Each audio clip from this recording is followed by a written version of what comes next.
had a experience on the ship where I was working out. See, on the ship, my job was a AB, able-bodied seaman. It's called an AB. And it's basically a sailor. And what you do is you go on, you have these watches, they call them watches, where you have to look out for other ships. So usually a ship, while it's traveling on the ocean, has at least 3 people on watch to watch out for other ships, or maybe derelicts or things in the ocean you don't want to crash into. So you have an officer. It's usually one of the mates. So you have a first mate, second mate, third mate, and then the captain, typically, on merchant ships. So this was an oceanographic ship, so we had those people. I was with the second mate at that time. And we have these different watches. They're usually 4 hours on at a time. So you have 4 hours on, 4 hours off, 4 hours on, 8 hours off, 4 hours on, do, day after day, day after day. I didn't know it at the time, but that was basically a Chan session. Only it's a standing Chan. You didn't sit in lotus. I didn't know anything about Chan. I didn't know anything about that. But I started working on a meditation topic spontaneously. I was wondering, who am I? Where did I come from? How did I get here? How do we end up in this universe as humans? That kind of thing. And there was nothing to do on watch. You're not allowed to read. You're not allowed to listen to the radio. You're not allowed to watch TV. You can't do anything. You have to just stand there and watch the ocean. So that's like meditation. Only we didn't get to sit. I mean, we didn't know how to sit anyway. We're just sailors. But we'd stand. And we'd stand either out on the bridge, wing of the bridge, or out on the very bow of the ship. And so day after day, week after week, month after month, we do 4 hours on, 4 hours off, 8 hours on, day after day. And they shift around the clock. So this particular watch I was on was the 12 to 4, I believe. Or either that or was the 8 to 12. I can't remember. I think it was 8 to 12, actually. Anyway, around 10 or 11, I keep thinking, where did I come from? How did I get here? Keep working on that. And pretty soon my mind started going like, you know how when you fill the water in the sink, when you pull the plug and the water goes, well, that's what my mind was doing. It felt like that. It's going around in a circle with the same question. Then it became, and then it just stopped. My mind just stopped. I don't know how to describe it properly, but it's like no thought, just stopped. But still, the ocean was there, the ship was there, the sky, the stars were up, it was at night. Everything was there, but no thought, just pure consciousness to see the universe as it really is. No thought in between. And it only went like less than a second, just really fast. It was just like no thought, and then thought came back right away. But that was enough. It was like somebody lifted a huge weight off like all our lives we have this huge weight we're carrying. It's like somebody just lifted it right off. And I felt so free. It was so joyful. It was incredibly joyful to have that burden of thought take away for even one split second. And later on, I learned that that's the first stage is like that. I didn't achieve the first stage of arhatship, but I have the sense of it. That's like that. They say it's the joy of leaving filth. What is the joy of leaving filth? It's the joy of leaving thought. It's the joy of thought stopping. All thought, good and bad, ugly, beautiful, all thought, stop. And you're able to purely see things as they truly are in your intrinsic nature. And we all have this deep wisdom that's already there. It just needs to be released. And I said, I wanted to go grab the officer, the mate, the second mate. I wanted to shake him. Look at the stars. But I realized I better not do that. But my whole body was tingling all over. And I went to bed that night after watch. And I felt light and easy. What do you call it? Zitzai? When you're light and easy? Almost floating. I felt so happy. Even though my thought was back, I still felt very light. And so I went to sleep that night. And then when I went to sleep, I found that I was still not, part of my brain went to sleep that's tired, but another part stayed open. It's like stayed conscious. And it's like you can control your body and even your mind, your physical mind, this part. You can rest the parts that need it and use the parts that don't need rest. So I was able to leave my body. And I never had that experience before, but I was able to leave my body. And but it felt very natural. And I went through the whole ship. You can go through walls. It doesn't matter. You can go anywhere you want. And Shifu used to tell us, you can go anywhere in the space of a thought. And that's basically what was going on. I could go to any part of the ship. I can go to the engine room, go on the bridge, go into the mess, the dining room. They call it a mess hall. I can go to the kitchen. I can go anywhere. So I went around, saw all these people talking and moving and doing their thing. We had about, I guess we had around 60 people aboard. So then I come back to your body. and I was having these kind of experiences. But they slowly closed up over a period of about 3 days, 3 or 4 days. For 3 days, this kind of... Yeah, this kind of light, easy state. But my mind was still thinking. My false thinking was still there. It didn't stop. It wasn't true samadhi. True samadhi, you can stop your mind and just be in pure samadhi. It's like Shifu could do that and not have any thought for like as long as you want. But I couldn't do that. And but I didn't know what this was. I didn't know who to talk to about it. I couldn't talk to the captain. What am I going to do? Tell them my state? They wouldn't. They'd laugh at me. So, and who am I going to talk to? A priest? They won't know. So I didn't know. I felt very panicky. And then I could feel my mind going back to its old way again. And I felt very depressed because I'm losing that wonderful light and easy feeling. And I was I've never been depressed in my life. I'm not the kind of person that gets depressed. But that time I could barely stand up. And then we went into Palma de Mallorca, which is a Spanish port. They're islands off of Spain. A very big tourist area. But it's a very old place. And the Spanish people, the Spaniards, they love to sell leather goods. Leather coats, leather pants, leather, belts, everything leather. And when we went ashore there to take a day off, basically took a day off, I smell all this leather, and it's really terrible because I realized that's the skin of living beings. They're basically wearing the skin of sentient beings. And I didn't ever experience that before. I said, this is just like why don't we just wear human skin? This is the difference. And then it felt, this is terrible. So I walked around a little bit, and then I saw this very, very old church, Christian church. It must have been over 1,000 years old. They're a very old place, Europe. So I went there, and went into the church, and it's just beautiful, because all the people in there were old people. They were reciting. Basically, they were reciting they were doing Hail Mary, it's called, the Hail Mary prayer. It's a prayer. But it's similar to reciting Guanyin.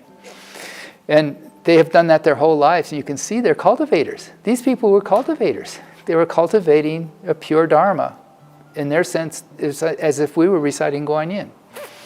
And they had stilled the whole jingje, the whole feeling of the place was beautifully quiet. You can feel it, sense it. Shifu used to like to go into churches. He says they have that kind of purity.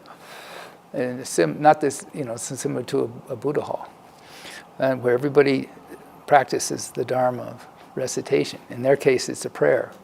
Hail Mary, full of grace, the Lord is with thee. They say over and over again. Because I used to be a Catholic. I know these prayers.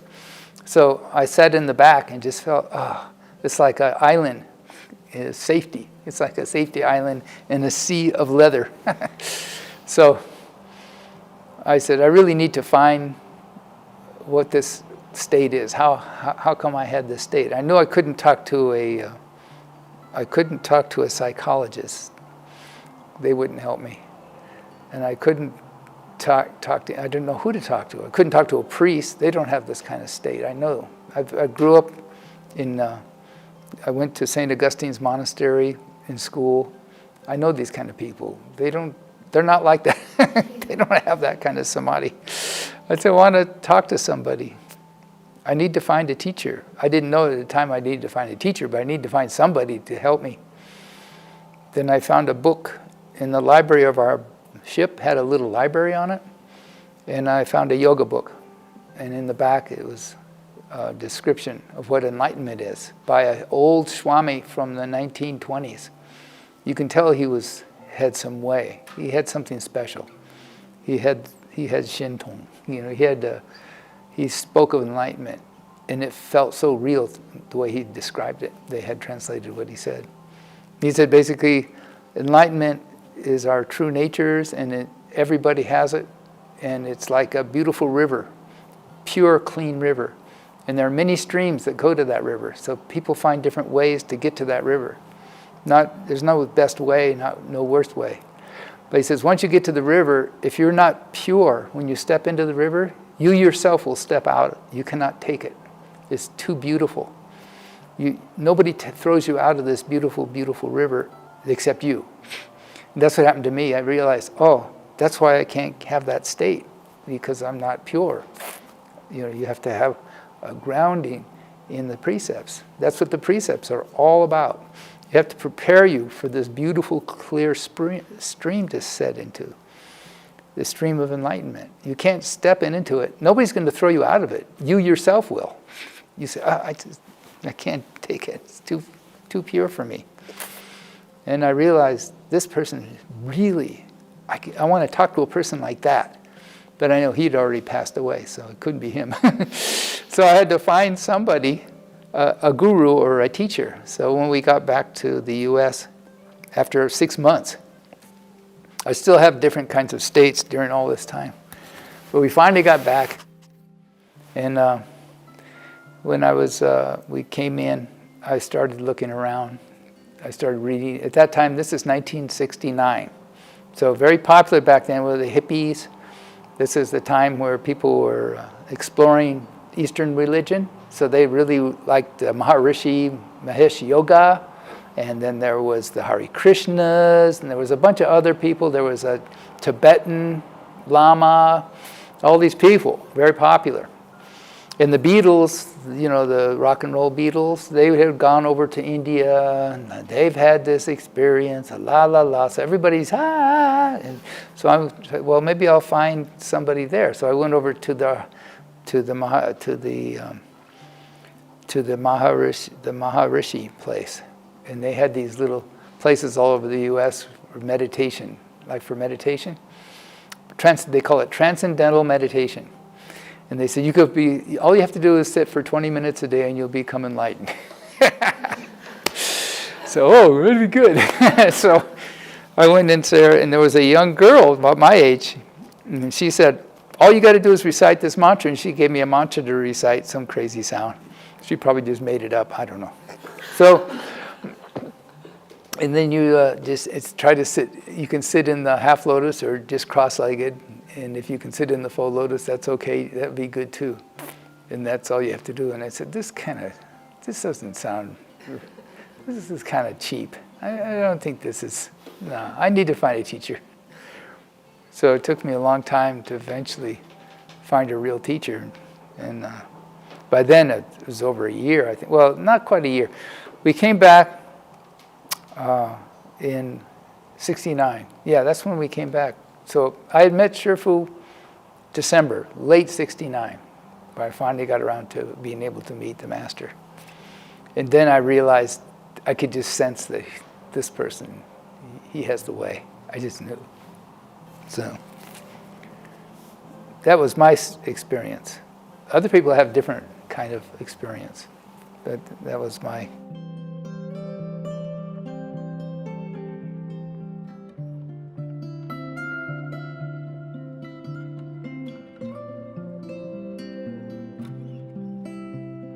教禅有初禅，有二禅，有三禅，有四禅。这个初禅的境界先呢得到一种清安的境界，这种清安呢就觉得身上啊很舒服的，很自在的，很呢受用的。这种舒服自在，这叫法喜，得到一种法喜。你法喜充满，得到法喜充满的境界，甚至于你不吃也不饿，不睡也不困，甚至于你不穿衣服也不冷了，这就是修行开始的一种感觉，很轻安，坐着觉得像没有自己的事，走路也好像没有了自己似的，不知自己在什么地方。那么在这清安的境界开始以后就会入一种初禅的定。初禅定一入的时候，自己空了，所以觉得这脉搏也停了。